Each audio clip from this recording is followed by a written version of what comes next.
Pro bags. So the premise is that with the Grain Pro, it prevents beans from getting contaminated from outside sources. Working in the credit card side of things is able to identify how people use their credit cards. Like you'll hear people saying, like, oh, well, my credit card's affordable, it's at 11.99 interest rate, or I got a really good intro offer at 6% or 7%, but then you'll see the payments in relation to the debt, it just was totally inadequate. People don't realize that they're not just borrowing a week in advance, they're borrowing like 2, 3, 4 weeks in advance. People are borrowing almost at this point generationally. So they're relying on inheritance to effectively pay off some of these debts.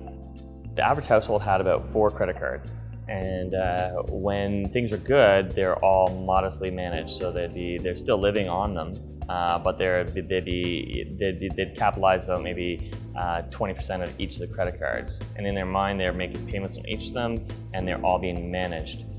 What tends to happen though is around the holidays, special events, whatever your faith being, there's always consumerism where you're going to be buying more to celebrate the event.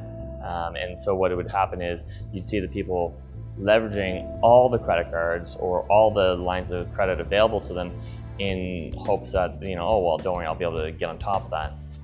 My experience with that is that people start dealing with it when it's too late. People will get to the point where they're at 105% of their borrowing capacity, they're over-limited, they're overextended, and they're just in such a negative position that eventually they buckle and they try to get help.